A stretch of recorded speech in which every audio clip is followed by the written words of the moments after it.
Hello everyone, मेरा नाम कल्याण। आज मैं आप लोगों के साथ डिस्कस करूंगा 10 ऐसा क्वेश्चन जो common but little bit tricky होता है और वो एमएमडी सर्वेयर का बेस्ट क्वेश्चन होता है। अगर आप लोगों को ऑलरेडी आंसर मालूम है तो आप ये वीडियो बस रिवीजन के लिए देख सकते हैं। ओके, तो चलिए पहले क्वेश्चन शुरू करते हैं। मैं इस सीरीज पे, क्वेश्चन आंसर सीरीज पे, बिना कोई अननेसेसरी एक्सप्लेनेशन को छोड़ के मैं डायरेक्टली आंसर पे जंप करूंगा, दोनों के टाइम बचाने के लिए। ओके, लिखते हैं फर्स्ट क्वेश्चन। ये बोलता है why long by chron in the morning and intercept in the evening. Okay, हम लोगों को मालूम है कि सुबह हम लोग सनसाइट जो लेते हैं, एक लेते हैं 8 बजे के करीब, 8:30 बजे, और एक जो हमारे पास के time latitude by meridian altitude use करते हैं। तो क्वेश्चन है why long by chron in the morning, क्योंकि सनसाइड स्टार साइड जो हम लोग लेते हैं शाम के टाइम पे, उस साइड पे हम लोग इंटरसेप्ट यूज़ करते हैं, और सुबह जो हम लोग करते हैं वो लॉन्ग बाई क्रॉन क्यों। ओके, आंसर देखते हैं। Long by chron needs only one celestial body, example sun. ठीक है, वन सेलेस्टियल बॉडी। अभी हम लोग 8 बजे, 8:30 बजे, जब भी सन 15 डिग्री से ज़्यादा अल्टीट्यूड है, हम लोग ले लिए लॉन्ग बाई क्रॉन, वो हम लोगों को दे देगा ऑब्जर्व लॉन्गिट्यूड और डियर लैटिट्यूड। ओके, सब बिना, बस एक ही सन साइट लेके।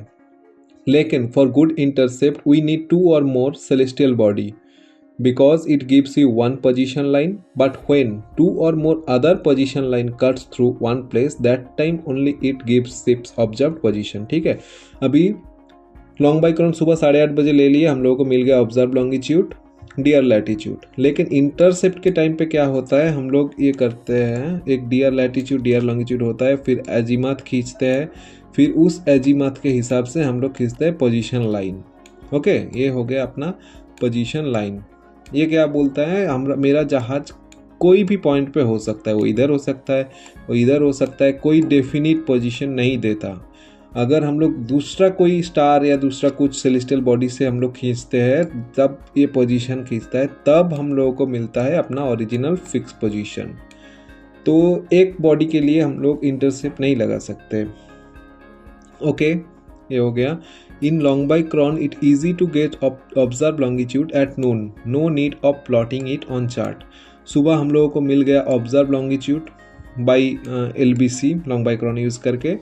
अब एक मैथमेटिकल फार्मूला होता है जो लगा के हम लोग डायरेक्ट नून के टाइम का भी पोजीशन निकाल सकते हैं। ठीक है, उसके लिए हम लोगों को ये प्लॉट करके फिर इतना गया इतना आवर में, वो फिक्स लगाने का ज़रूरत नहीं है। जो इंटरसेप्ट किए तो हम लोगों को करना पड़ेगा, वो लॉन्ग बाई क्रॉन में नहीं होगा, इजीली मिल जाएगा। But in intercept we have to plot in chart. ठीक है, okay. Accuracy of fix increased with position line observed because in long by chron angle of cut is approximately 90 degree. अब ये accuracy of fix, ठीक है, ये point मैं आपको थोड़ा डिटेल्स में समझाता हूँ कि लॉन्ग बाई क्रॉन का एक्यूरेसी क्यों मैक्सिमम एक्यूरेट होता है। ओके, देखिए, long by chron calculation we take, sorry ये छोड़ दीजिए, we take assumed value dr latitude, intercept p value and latitude value both are assumed। ये चीज़ देखिए, लॉन्ग बाई क्रॉन के लिए बस एक ही assumed value होता है dr lat, बट इंटरसेप्ट के लिए हम लोग क्या करते हैं, p वैल्यू भी assumed होता है, latitude वैल्यू भी। फॉर्मूला में देखिए, इधर बस dr lat ही assumed है, क्योंकि इधर हम लोगों को हम लोग बस पी कैलकुलेशन कर रहा है। इसमें क्या होता है, कैलकुलेटेड जेनिथ डिस्टेंस कैलकुलेट करता है, उसके लिए पी भी एज्यूम्ड लेते हैं, डियर लेट भी एज्यूम्ड लेते हैं। तो इसमें बस एक एज्यूम्ड वैल्यू, इसमें 2 एज्यूम्ड वैल्यू। तो थियोरिटिकली क्या होगा, थियोरिटिकली लॉन्ग बाई क्रॉन ज़्यादा एक्यूरेट हो जाएगा। ओके, तो ये हो गया why long by chron in the morning and intercept in the evening. Now next question, why amplitude is best method for compass error। ये तो एकदम हॉट क्वेश्चन होता है एमएमडी सर्वेयर के लिए, पूछेगा ही पूछेगा, मैक्सिमम टाइम तो यही पूछता है, why amplitude is best method for compass error। ठीक है, आंसर देखते हैं। Because as the altitude increases after sunrise, the rate of increasing azimuth is very fast, that can cause an error। ठीक है, ये मैं आपको एक ड्राइंग से दिखाता हूँ। ओके, ये देखिए, ये हो गया सन का ये एक्स एक्सिस पे जो है वो हो गया अपना जो अपना एक्स एक्सिस पे है वो है सन का अल्टीट्यूड, जो वाई एक्सिस है वो है सन का एजीमथ। ओके, अभी देखिए ये देखिए एक्स एक्सिस जो एजीमथ एक्स एक्सिस पे जो अल्टीट्यूड है, वाई पे जो एजीमथ है, रेट ऑफ चेंज ये जो पैराबोलिक किया है ये मिलता है अपना एजीमथ। अभी इसका देखिए कैसे शार्पली ये तुरंत ऊपर जा रहा है, मतलब अल्टीट्यूड बढ़ने से साथ ही 10 डिग्री का गैप पे ये बहुत ज़्यादा बढ़ जाता है। ओके, तो rate of change of altitude with respect to azimuth बहुत ज़्यादा हो जाता है। मतलब अल्टीट्यूड जब 10 पे था, कुछ एजीमथ था, जब 20 डिग्री हो जाएगा, थोड़ा और ऊपर आ जाएगा सन, उस हिसाब से एजीमथ नहीं बढ़ता, उससे बहुत ज़्यादा बढ़ जाता है। ठीक है, तो अगर हम लोग थोड़ा और लेट करके लिए मतलब जो एम्पलीट्यूड हम लोग कब लेते हैं, सनराइज और इसके टाइम पे, लेकिन अगर थोड़ा और लेट कर दिए तो उस हिसाब से हम लोग को प्रिसाइज कैलकुलेशन नहीं मिलेगा। इसीलिए हम लोग एम्पलीट्यूड यूज़ करते हैं बेस्ट मेथड के लिए। In azimuth calculation, GHA increment we take is an assumed value, ठीक है, और assumed value interpolate from almanac। हम लोग को सभी को मालूम है azimuth के लिए हम लोग GHA इंक्रीमेंट ये सब यूज़ करते हैं। GHA इंक्रीमेंट अभी हम लोग इंटरपोलेट करके निकालते हैं, तो सबका इंटरपोलेट सेम नहीं होता है क्योंकि वो मिनट सेकंड पे हम लोग को निकालता है, तो उसके लिए थोड़ा सा इधर उधर हो जाता है, जो एक्यूरेट कंपास एरर नहीं देता है, जो अपना अल्टीट्यूड में नहीं होता है, एम्पलीट्यूड में। Okay, in celestial navigation we apply all the correction to bring the body into rational horizon. In amplitude case the body itself in the rational horizon. ये जो हम लोग 16 altitude, index error, observe altitude, फिर dip apparent altitude, ये सब निकाल के हम लोग बॉडी को कहाँ लाते हैं, रैशनल हॉराइजन, ताकि उस हिसाब से हम लोगों को मिले जो करेक्शन जो हम लोग कैलकुलेट करना चाह रहे हैं। ठीक है, लेकिन अभी ये इसमें क्या होता है, एम्पलीट्यूड में बॉडी इटसेल्फ इन सेलेस्टियल हॉराइजन, तो कुछ अप्लाई करने का ज़रूरत नहीं है, less chances of error and more chances of accurate compass error, that is the perfect answer. Okay, अभी नेक्स्ट क्वेश्चन पे आते हैं। What is x series charts? ये सर्वेयर पूछता है, बहुत सारा क्वेश्चन पे मैंने देखा x series charts, Q series charts. आज मैं एक्स सीरीज का बोल रहा हूँ आपको, देख लीजिए। If there is any changing in the routing measures in the present edition of the chart, मतलब कि अगर आपका पास कोई चार्ट है, सपोज चार्ट का नंबर है 5210, उसमें थोड़ा लार्ज करेक्शन हो गया है, आया है, तो वो लार्ज करेक्शन तो हम लोग नहीं लगा सकते जहाज पे, उसके लिए न्यू एडिशन का वेट करना पड़ेगा। तो क्या करता है जो UKHO, before publishing the new edition of the chart, ये लोग another reference chart named X series charts are published, मतलब X5210 कह के ये लोग एक चार्ट निकालता है, उसमें ये लोग थोड़ा सा लार्ज करेक्शन लगाता है, लेकिन ये एक्चुअली न्यू एडिशन नहीं होता है इसका। अभी हम लोगों को जहाज पे ये दोनों रखना पड़ेगा, दोनों वो भी fully updated. Seafarers has to keep both the charts, the old charts and the new X series charts fully updated. ये दोनों चार्ट हम लोगों को फुल अपडेट करके कंप्लाई करना पड़ेगा जब तक 5210 का कोई नया एडिशन नहीं आ जाता है, तब तक। तो ये जो सप्लीमेंट्री चार्ट हम लोगों को मिलता है एक्स प्रीफिक्स या एक्स नाम का, वो हम लोगों को होता है एक्स सीरीज चार्ट्स। ओके, समझ में आ गया? Okay, thank you. Next question पे आते हैं। Error in plotting GPS position on ECDIS pen paper charts. ठीक है, अभी हम सबको मालूम है कि पोजीशन फिक्स कैसे लेते हैं हम लोग। GPS से तो एकदम इजी होता है, मैनुअल एगडीस पे तो हम लोगों को सबको मालूम है, पोजीशन प्लॉट कर देता है और तुरंत आ जाता है। पेपर चार्ट में तो हम लोग इससे करते हैं भाई, क्या, पैरेलल रूलर से। ठीक है, अभी एरर क्या होता है उसमें, ये सर्वेयर लोग पूछता है। आंसर देखते हैं। GPS यूज WGS84.m, जहाँ पर most of the charts use, ये होगा OSGSB36 और ED50.m। ठीक है, अभी मैक्सिमम ENC तो WGS84 ही यूज़ करता है, ये सब ENC मैक्सिमम अभी तो यही यूज़ करता है, लेकिन जो पेपर चार्ट्स होता है वो OSGSB36 और ED50.m पे बेस्ड होता है। अभी इसका सपोज आप मुंबई का पोजीशन, कोई भी इसका जो पोजीशन होगा चार्ट पे और WGS84 का जो पोजीशन होगा दोनों डिफरेंट होगा, क्योंकि दोनों अलग डॉट हम रेफरेंस से लिया गया है, तो हम लोग प्लॉट नहीं कर सकते। अपसेट आ जाएगा हम लोगों का, जहाज दूसरा पोजीशन पे दिखाएगा, मतलब ऐसा कुछ ये हो जाएगा प्रॉब्लम, हम लोग नहीं कर सकते। उसके लिए क्या होता है, satellite derived position provided on the chart to apply lat long shift correction to apply the GPS position on the chart. Satellite position क्या होता है, एक डिराइव्ड पोजीशन रहता है जिसके हिसाब से अगर आप ED50 यूज़ कर रहे हैं उस पर आप WGS84 प्लॉट करना चाहते हैं तो कितना लैट लॉन्ग शिफ्ट का आपको एरर लगाना है वो रहता है, वो ब्लॉक पे रहता है, उसमें आपको ये मिल जाता है पोजीशन शिफ्ट का जो calculation. If satellite derived position not available, then the chart has not been examined. In case visual और radar plotting we have to use. radar plotting और visual पे आप कोई भी पोजीशन डाल दिए उसके हिसाब से आपको मिल जाएगा चार्टेड पोजीशन और आपका विजुअल जो प्रेजेंट पोजीशन, दोनों का डिफरेंस आपको मिल जाएगा लैट लॉन्ग का, आप कैलकुलेट कर सकते हैं। फिर आधार रेफरेंस, अभी हम लोग को पब्लिकेशन का नाम मांगा कि कहाँ से मिलेगा ये सब। एक हो गया नोटिस टू मरीनर, एक हो गया ALRS वॉल्यूम 2, उसका अंदर एक सेक्शन है इलेक्ट्रॉनिक पोजीशन फिक्सेस, उस पर मिल गया। मरीन गाइडेंस नोटिस MGN, उस पर भी मिल जाएगा। ठीक है, नेक्स्ट क्वेश्चन पे आते हैं। Mandatory messages for NAVTEX EGC WW and WS। इसमें ट्रिकी पार्ट क्या है, नैपटेक्स का हम लोगों को सबको मालूम है, EGC का भी मैंडेटरी मैसेज अलग होता है, WW NW का भी अलग होता है। अभी तीनों का क्या अलग है ये हम लोग देखते हैं। नैपटेक्स का हम लोगों को सभी को मालूम है, ये ABDL जो आपका सीन है, ये होता है आपका navigational warning, meteorological warning, D search and rescue information, ये जो होता है। L होता है नेविगेशनल वार्निंग एडिशनल, और एक वो बोल सकते हैं आप रिग मूव भी लिखा रहता है, वो एडिशनल में ही आ जाता है। ठीक है, ये आपको हम लोगों को बेसिक सबको मालूम है। MMD सर्वर क्या पूछता है, EGC का मैंडेटरी मैसेज बताओ, उसमें अगर आप ये बोल दिए तो एकदम रॉन्ग। ये होगा ये shore to ship distress alert relay, navigational warning for current nav area, meteorological warning for current nav area, ये आपका EGC का मैंडेटरी मैसेज हो गया। World wide navigational warning system का क्या होता है, navigational warning, coastal warning, local warning. ठीक है, ये तीनों का अलग अलग मैंडेटरी मैसेज है।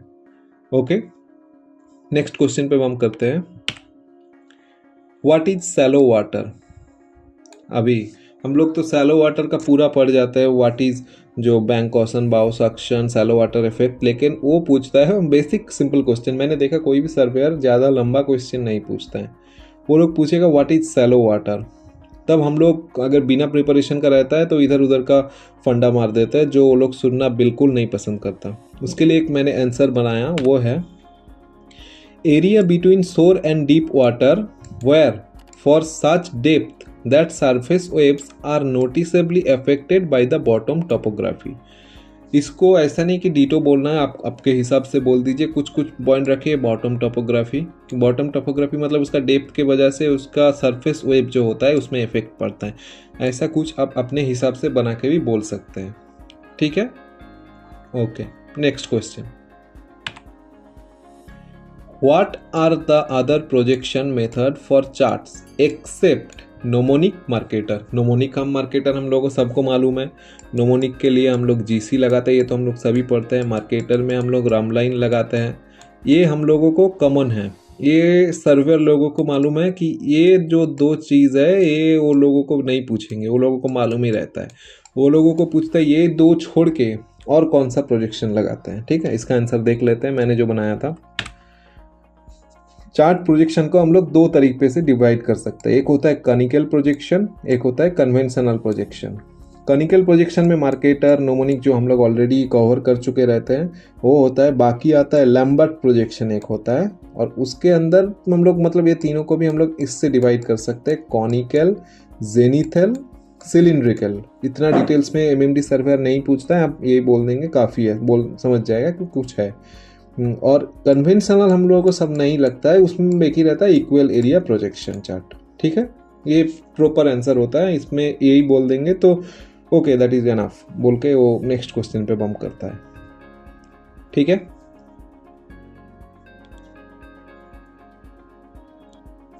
अगला क्वेश्चन है बोथ एग्रीज failure on ship action as officer on watch. ठीक है, ये अचानक से आपको पूछ लिया तो आप सर खुजलाने लगेंगे क्योंकि आपको आंसर मालूम नहीं रहेगा, आप ये वो बोलते रहेंगे। एक प्रॉपर आंसर प्रिपेयर करके जाइए, वो आपके लिए भी अच्छा होगा, सर्वेयर के लिए भी। मैं बोल देता हूँ आंसर, इसका थोड़ा लॉन्ग आंसर है, कुछ एक्सप्लेन करने का ज़रूरत नहीं है, मैं बस बोलता रहता हूँ पॉइंट्स। इन्फॉर्म मास्टर, ये तो पहला चीज़ है। Risk assessment to be followed and assessing the risk of navigating without एग्रीज, मतलब रिस्क असेसमेंट जो होता है उसके हिसाब से आपको फॉलो करना है, या फिर आपको खुद बना के उसको फॉलो करना है। कौन सा रिस्क प्रेजेंट होगा, कौन सा रिस्क होगा, वो सब ऐड करना पड़ेगा, फिर उसको फॉलो करना पड़ेगा। Main engine to be put on notice, vessel proceed at safe speed in congested waters and areas of heavy traffic. Okay, इसमें कुछ बोलने का जरूरत नहीं है। Refer to the available small scale paper charts and plot vessel position, जो भी chart है स्मॉल स्केल लार्ज स्केल कुछ भी हो, उसको तुरंत चार्ट टेबल पे डालो, उसको प्रेफर करो, उसको हिसाब से पोजीशन डालो और उसको हिसाब से फॉलो करने लगो, क्योंकि हम लोगों के पास कोई और ऑप्शन नहीं है। Vessel should inform technical superintendent, port state, flag state authorities. Vessel should try to repair the defect using spares available on board, लेकिन उसके लिए परमिशन लेना पड़ेगा from the flag state to proceed next port using appropriate coverage paper charts in accordance with the flag state requirements. तो वो आपको boat पे मिल जाएगा या फिर कुछ भी तरीके से आपको एजेंट दिलवा देगा। ठीक है, बिना उसके आप परमिशन लेना पड़ेगा, परमिशन लेके वो सब आपको पहले से जुगाड़ करना पड़ेगा।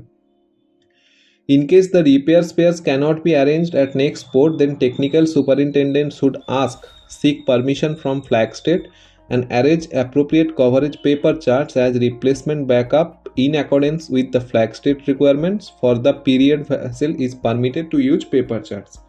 ये ऑलमोस्ट सेम ही। अगर आपको रिपेयर भी करना है, स्पेयर पार्ट्स चाहिए, तो टेक्निकल सुपरिंटेंडेंट या फिर आपका जो सिक्योरिटी ऑफिसर हो गया, सॉरी आपका कंपनी का जो ऑफिसर हो गया, वो सबको इन्फॉर्म करके स्पेयर पार्ट्स जुगाड़ करना पड़ेगा, फिर उसको जहाज़ तक लाना पड़ेगा। ये सबके लिए आपको सबके पास परमिशन लाना पड़ेगा।